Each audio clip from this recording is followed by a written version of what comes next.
Yes, well, hello, 250 real ear measurement. I know I'm a day early, and it's now only Tuesday instead of Wednesdays when we usually record these sessions. But that's, well, most of you don't really attend these sessions because you're working and stuff like that. So for me, I can record. I'm recording the session, and I'll send everybody else an announcement. But tomorrow, Wednesday, April 5th, I'm heading off to Indianapolis to attend the American Academy of Audiology convention.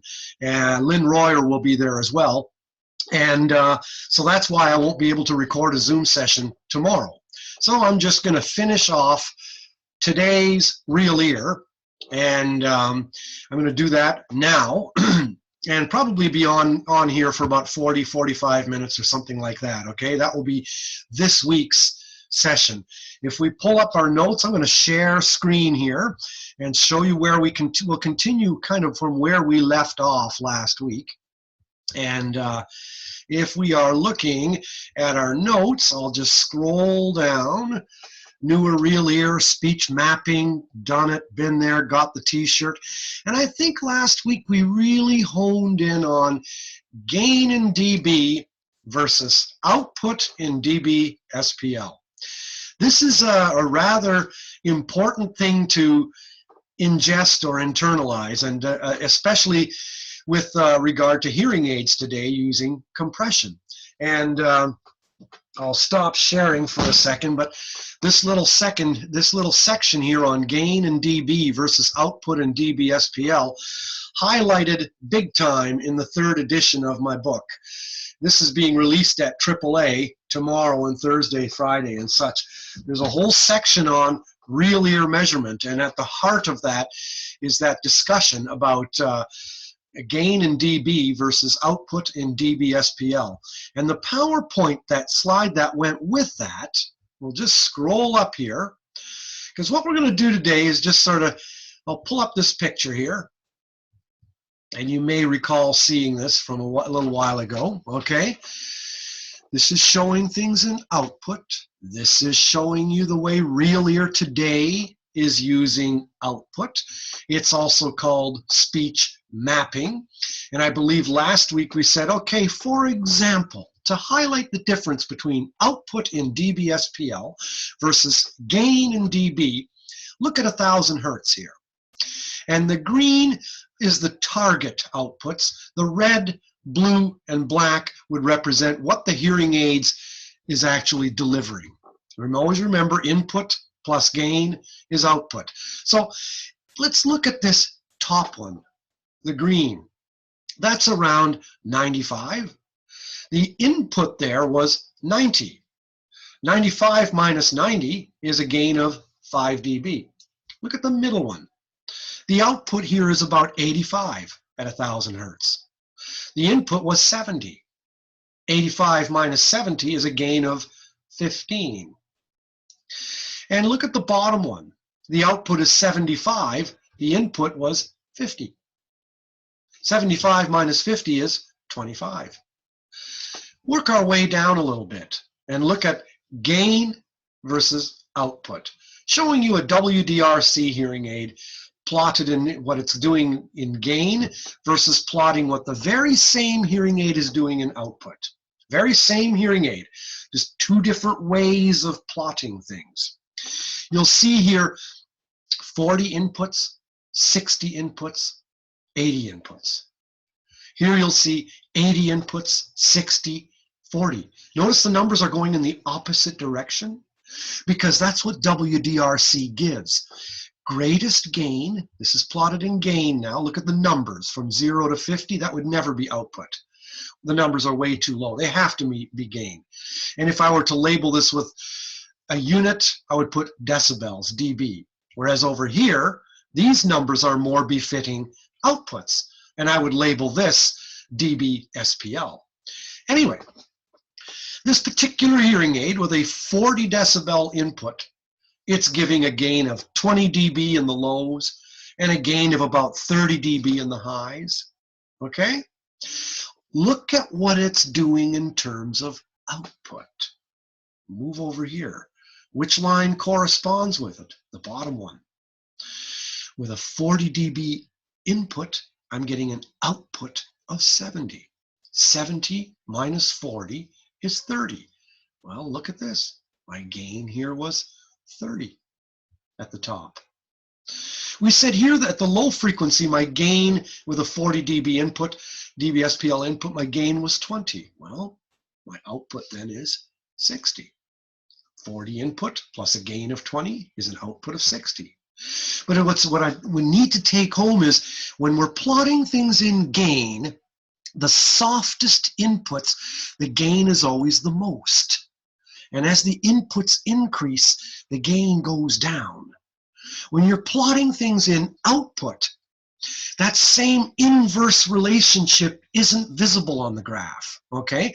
The bottom line corresponds to the softest input, the middle to the middle input, the top to the loudest input. So outputs read like common sense. The least input, you're seeing the bottom. The most input, you're seeing the top. Gain is exactly backwards to this, okay? And it's very important to always look at a graph and think, are they plotting things in gain or are they plotting things in output? Look at this next picture. Same story as here, okay? Same story. Gain on the left, output on the right. But look at, whereas things were spread apart here, the next picture is showing you the same gain for all inputs for the low frequencies. Maybe this hearing aid is meant to just give treble. No bass. It's just set for treble gain. So no matter what your input is, your gain is always just 10, okay?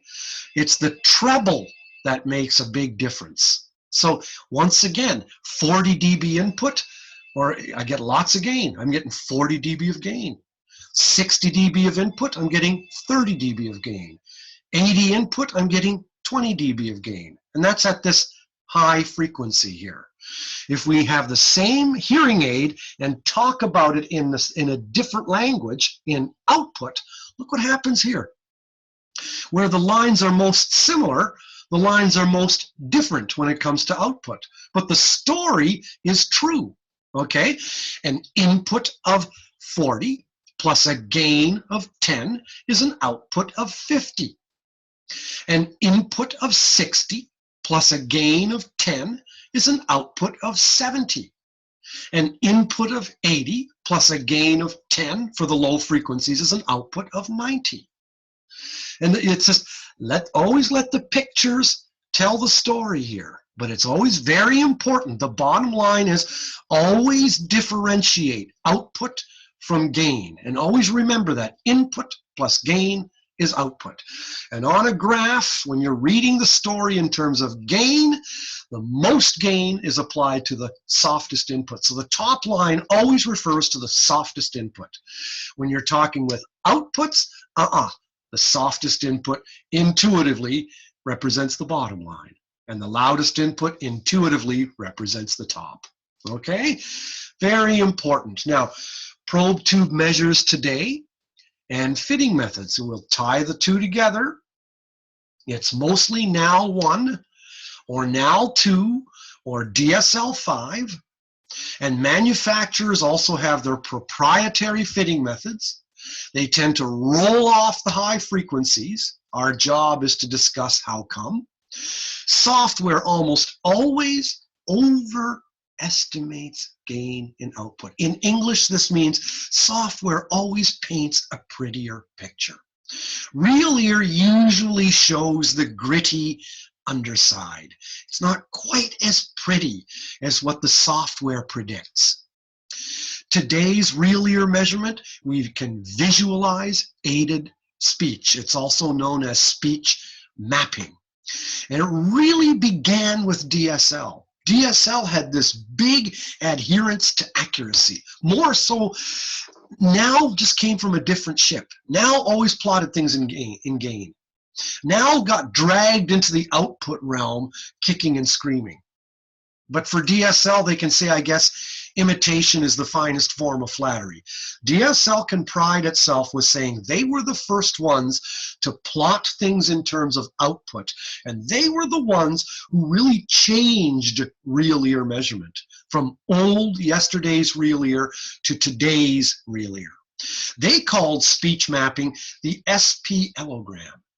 Their big philosophy was garbage in is garbage out. So if you don't factor in the real ear to coupler difference, the mic location effect, is it a CIC? Is the mic benefiting from the resonance of the concha, or is the mic on top of the ear like a receiver in canal hearing aid? It's going to make a difference in how the hearing aid behaves. The audiogram got flipped right side up. REAR became the main focus. Everything got read in terms of output, in terms of dB, SPL. And aided speech was placed onto the listener's remaining dynamic range. Thresholds in dBHL are changed into thresholds in dB-SPL. The audiometer is calibrated to the average ear. Average adult real ear to coupler differences automatically added in. They recommend measuring RECD actually when you have someone with an odd ear canal. Oh, Lynn Royer just wrote, travel. Good deal, travel safe. All right, you're gonna meet up with her and Tyler at AAA. Good stuff, all righty. Okay, anyway, measured adult RECD is used to change thresholds, and you measure the real ear to coupler difference if a person walks in with a weird looking ear canal, like either really small or really big. It's a good idea to actually measure the RECD. Let's see if we can get to a picture of the RECD. Have a look here. It's used mainly with ER-3A insert headphones because they are also calibrated on a 2cc coupler. And real ear to coupler difference is, what's the difference between a closed real ear with a hearing aid in it, remember, versus a closed 2cc coupler. The closed 2cc coupler has an air volume of 2 cubic centimeters. The closed human ear canal is slightly smaller than that, remember? It's more like 1 to 1.5 cubic centimeters. So the 2cc coupler underestimates what the hearing aid's really going to do in the person's ear canal because it's a larger space. If you make the space smaller, the SPL goes up. Just like a room full of mirrors, okay? Makes more light in the room. You get more reflections. So anyway, RECD, average real ear to coupler difference. Here's the response of a 2cc coupler. When pink noise is put into the hearing aid, into the 2cc coupler, or sweep tones, or whatever you want to call it, this would be the resonance of the 2cc coupler. This would be more of what's happening in the human ear canal. The difference between what's going on in a 2cc coupler versus what goes on in a human ear canal. There's about 10 dB in the high frequencies and about 5 dB below 1,000 hertz. See 1,000 hertz right here? This is about 5 dB. And the difference is about 10 above 1,000 hertz. So if you measured what a hearing aid was doing on a 2cc coupler with ANSI measures, remember, to get a good idea of what's actually going to take place in the human ear canal with that hearing aid, you would add about 5 dB to all the frequencies below 1,000 hertz, and you'd add about 10 dB to all frequencies above 1,000 hertz. And then you'd get a basic idea of how that hearing aid would really function in the guy's real ear. It's called real ear to coupler difference. It's just something very important to always realize. It's a piece of things, okay? All right, way too many words on here, but kind of interesting that real ear to coupler difference is especially useful for testing children. And we don't do that as in our practice, but what they do, what audiologists do, is they can take the real ear to coupler difference off of that baby, which takes about 10 seconds per ear, and then send parents and baby home, hook the hearing aid onto a 2cc coupler, factor in the real ear to coupler difference, and they'll know exactly how they can program that hearing aid to get a real good idea of how it will do in that baby's ear. And then they can call the parents to come on in. They don't even have to do all this real ear measurement on the baby. All they have to get is the ear print, the real ear to coupler difference.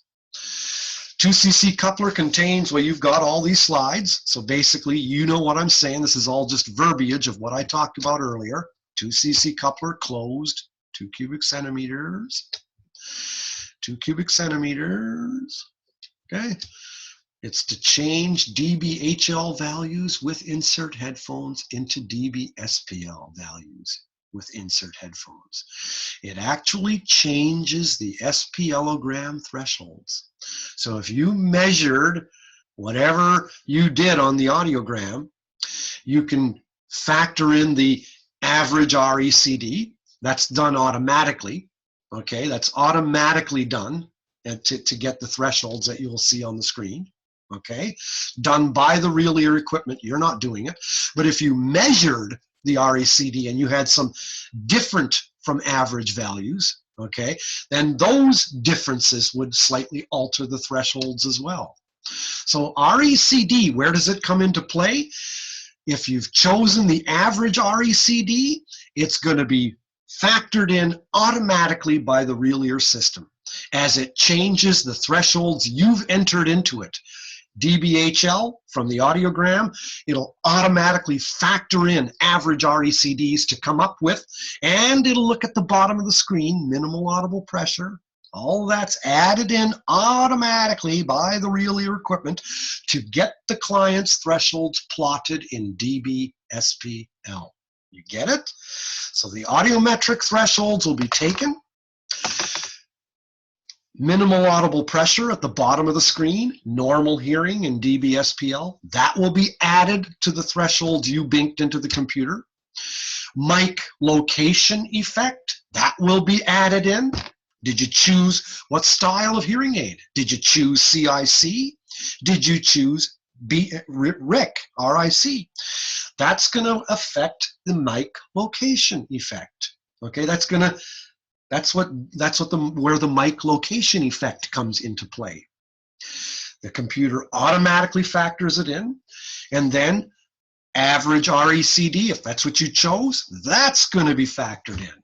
So minimal audible pressure, mic location effect, real ear to coupler difference, all of those are going to be added together, okay, to come up with the client's thresholds in dBSPL. The thresholds you entered in dBHL, the mic location effect, minimal audible pressure, real ear to coupler difference. Got 4 things here. Okay? Client's thresholds in dBHL that you entered into NOAA, that you entered in. Style of hearing aid, that's going to be the mic location effect. Minimal audible pressure, which is automatically going to be added in. And real ear to coupler difference. Did you choose average or measured? All these things added together give the client's thresholds in dBSPL. Just an important underlining that we're doing today. RECDs, how it's done, it's all different on different equipment. This is if you've chosen to measure it. Usually you choose the average. Okay, so I'll just leave this alone because I just happen to use some type of equipment. Your equipment, the Oracle or whichever, is going to be different, so we can skip right over this. But basically the idea of real ear to coupler difference is to find out how the closed 2cc coupler is different from this closed ear canal. And many times to measure the RECD, you've got the probe in the ear canal and you put an insert tip on top of this weird little mic here and you jam that into the ear. First, this mic is attached to the 2cc coupler. Then you take it off the 2cc coupler, put it on an insert headphone and jam that into the guy's ear. Automatically, there's your RECD. Dunzo. Finito. Okay? Here's Average RECD, what did I tell you? About 5 dB below 1,000 hertz and about 10-ish dB above 1,000 hertz. Sort of, kind of. Think broadly. Okay. All right. Now, this is just a picture that we can kind of close in on here. This is all good. We're all good here. Now we get some practice. Okay? We'll get some practice looking at some slides. Note the speech map and the dynamic range. Minimal audible pressure here. You see the cursor there? Okay, that's the softest it took for a normal hearing human to hear all the different frequencies with one ear under a headphone. Not the softest it took to hear all the different frequencies with two ears from a speaker. No binaural summation here. No two ears are better than one here. That's why this curve never touches zero. Okay? It would touch zero if this was talking minimal audible field. Two ears, but it ain't. We only test hearing under one ear at a time. So we want to find out what normal hearing is in dBSPL under a headphone. And remember, this curved line is capital letters, bold-faced, italics, underline, is 0 dB HL. Now, can you tell then that the thresholds entered were a flat hearing loss? You should. Okay, I just entered flat 50 dB HL thresholds. But of course, this is being added to the 50. Hence, the shape. Okay, that's just important to look at. This is an old real ear shot, and it's probably 20 years old, but look at the picture. Here's the guy's thresholds. Here's the loudness discomfort levels. Here's the targets. And you can tell that average and loud aided speech are nicely sitting within the guy's dynamic range. Now, what fitting method do you think this is? Would you call this DSL4 or DSL5 or NAL1 or NAL2? Well, if I look at the threshold, at the targets, look at the plus signs. Where are they in the dynamic range? They're about halfway up, aren't they? That's kind of a lot, because remember, the targets are meant for average input speech. At least the first targets that you try and hit are for average input speech. 65 dB SPL or 55 dB HL. Average, okay? First, you always try to hit the target for average speech. And then for loud speech, you want to make sure your outputs never exceed UCL. And look, they did here. And for soft speech, you want to make that barely audible, right? Because normal hearing people barely hear soft speech. So very important to kind of look at that. If we move on up here, where were we last week? Let's see. Oh, yeah. Here's a picture of a review from last week. Here's what you want. Okay. Here's 3 different targets from a fictitious fitting method. It could be NAL2, could be NAL1, could be DSL5. Who cares? Because all those fitting methods are close in the first place anyway. They've become soup. They've become so similar now that a man on a flying horse could hardly recognize the difference among them. So the point to take home here is target outputs for these inputs. Average. Look at where the outputs are. They're not halfway up in the dynamic range. They're more like a third. Kind of like the Libby third gain rule. And target outputs for soft inputs are barely above the thresholds. Well, if I spoke to you really soft, you barely hear me. You barely hear me. So why should the aided person experience anything different? And then the target for loud inputs should remain slightly below loudness discomfort levels. Make sense? Okay, with that in mind, we'll proceed in a southerly direction, my lord. Take a looky down here, and you'll see, okay? These targets are about halfway up. So that's more than a third. This has got to be DSL4. Okay, because DSL4 was the power hog. DSL5, now 1 and now 2 are very, very similar. They differ only in small ways. This slide is just to show you what common inputs are. Average, 65 dB SPL, try to meet the targets. Soft is around 55 dB SPL, just above ambient room noise. And what's ambient room noise? 40 dB SPL. Okay, so, and then loud inputs around 80 to 85. That's about like yelling. Keep the outputs with loud inputs below loudness discomfort levels. Can also use the live voice of a spouse, but you lose calibration there. Now that's kind of interest to do. It's kind of fun. It ties in the spouse to the fitting process, and there's nothing wrong with that.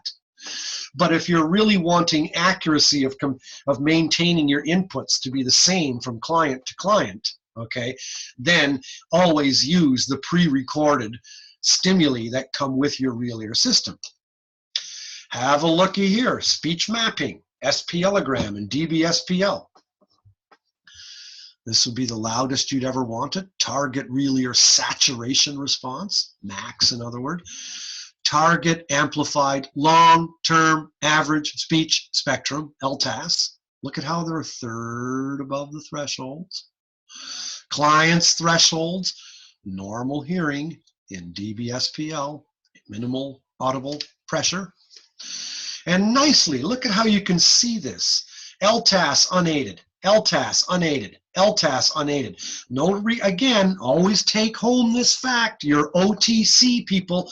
We are better in our knowledge base than the IHS grad. We've got an extra year. So let's prove that we've got that.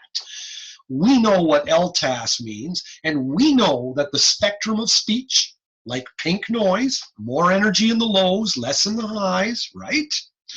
We know that the mean average of speech doesn't sit in the middle of the range.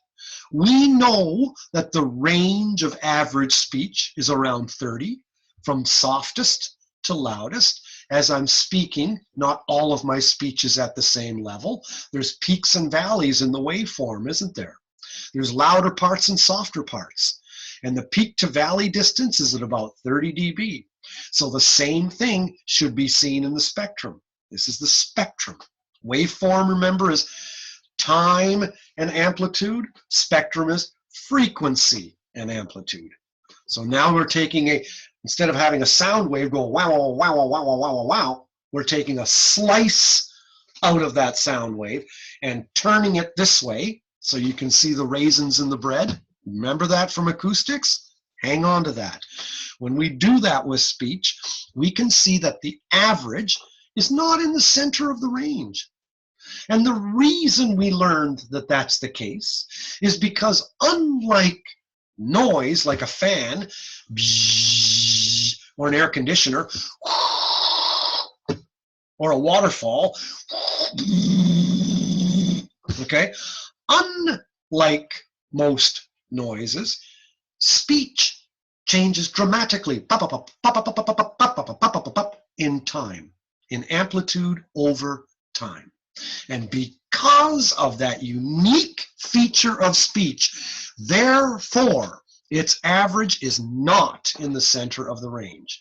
It's 12 dB below the top and 18 dB above the bottom. And this BTW, by the way, is what digital hearing aids are using in their digital noise reduction algorithms. This is what digital noise reduction algorithms mathematically seize on. They are analyzing the spectrum of the sound coming into the mic. And if it looks like this, it's deemed to be speech. Amplify the crap out of it. If the mean sits in the center of the range, it must be noise. Back off, Jack. Don't amplify. Okay, all of this stuff ties together. Anyway, as a counseling tool, the speech map is excellent because I can show the client this is the parts you can hear and this is the parts you can't hear. This is the vowels, high frequency consonants. All speech to you sounds like ooh, ooh, ooh, ooh. Okay? So what speech sounds are audible here? The vowels, which are not the high frequency consonants. Basically, looking at a sloping loss. Let's look at some examples here. Here's a sloping loss, dB/HL. Let's change that now to dB/SPL. Remember, the thresholds plus the mic location effect, style of hearing aid in other words, plus the real ear to coupler difference, measured or average, whatever you did, plus the real ear, plus the minimal audible pressure from the bottom.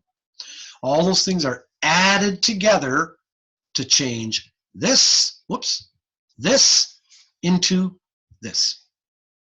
Okay, so here you go. You know, you got the guy's thresholds in dB/SPL. Notice where the targets are, about a third above the thresholds, even less than a third in the highs. And this would be and this big green here, that's just long-term average speech spectrum. That's just this, okay? Instead of a schematic, it's showing you in real time, okay? So here's the long-term average speech. And this is the targets for DSL5. Targets for NAL1.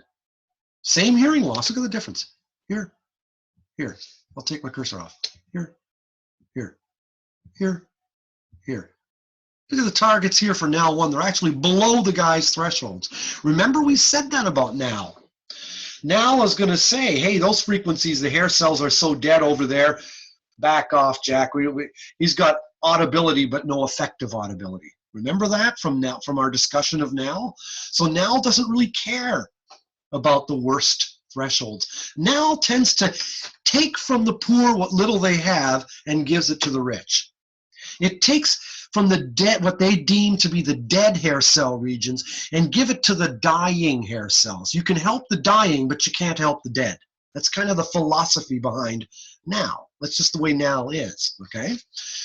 So here's DSL, now. DSL, now. Let's look at NAL1 versus NAL2. Same hearing loss.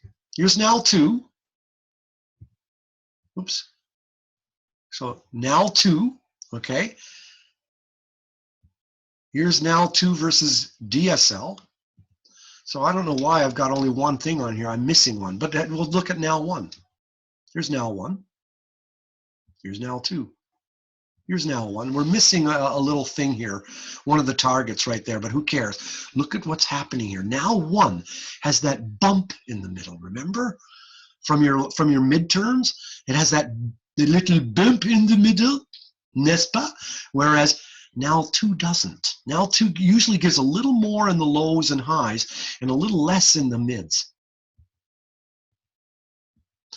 Look at here's DSL versus NAL2. So here's DSL5 for average inputs in green, soft inputs in pink.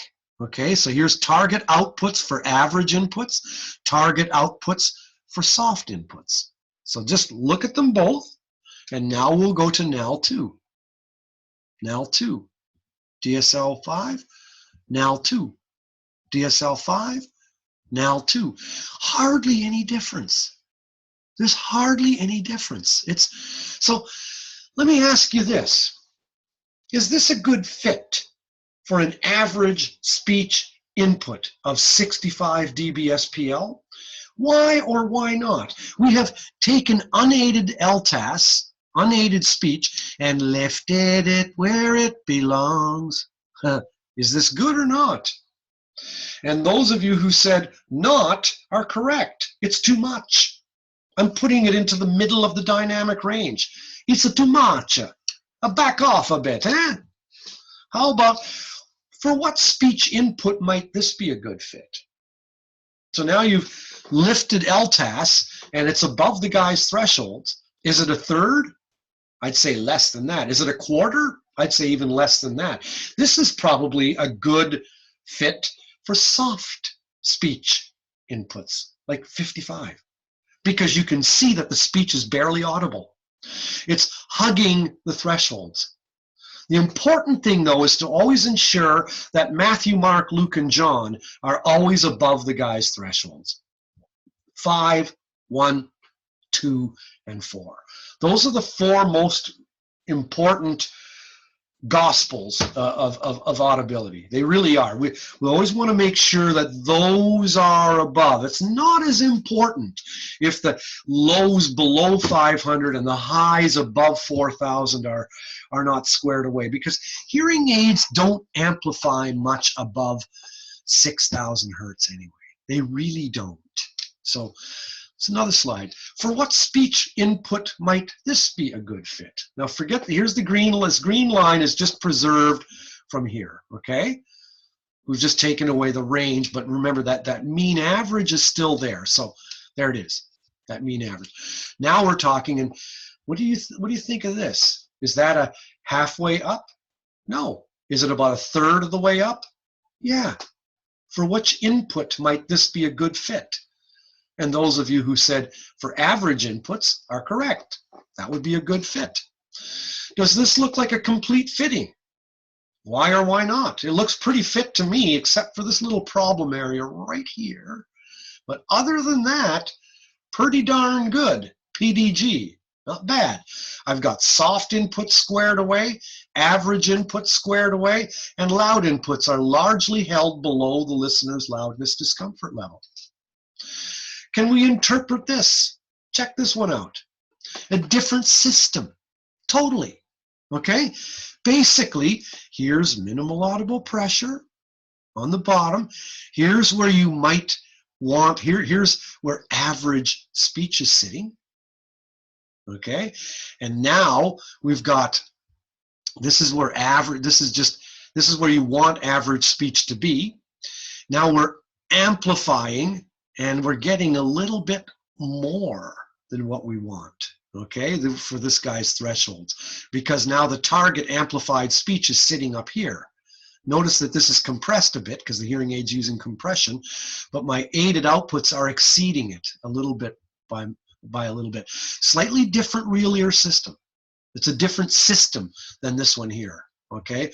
But it's essentially, it's read a little differently. It's by GN Resound. But with normal hearing, there's where you'd want speech to be. Look at it, around, sitting right around there. So here's a Siemens Unity system used at Costco. Here's the guy's hearing loss. Boy, that's a strange hearing loss entered. Okay, here would be loudness discomfort levels. So here you've got some outputs here. You've got 3 different inputs here. This is the 99th percentile. The middle curve is where you want things to be. Okay, you're exceeding things a little bit. Well, no, you're right, you're staying in it. See that gray area? That's where you want your targets to be. So your outputs are hanging in there, just showing you a different system. What's going on here? I'd say everything is inaudible. Client can't hear bug at all. Can't hear anything. For what speech input might this be a good fit? And you look at that and go, well, it's kind of hugging the thresholds, barely above thresholds. The speech is barely audible. Maybe it's a decent fit for soft input speech. Maybe a little bit too little. I probably would jack it up maybe about 5 dB. A little bit, you know, I probably would. For what speech input might this be a good fit? And again, probably for average inputs, because you can see that the mean is about a third above the thresholds. Today it's DSL5 or NAL 2. It's mainly, some people still use NAL 1. But those three main players, and I'd say of those three, these are the two main players. Speech stimulus, average inputs, try to keep about a quarter to a third above the thresholds, especially 5 to 4,000. Soft stimuli, like soft inputs, like 55, should be about halfway above the thresholds, like just barely above.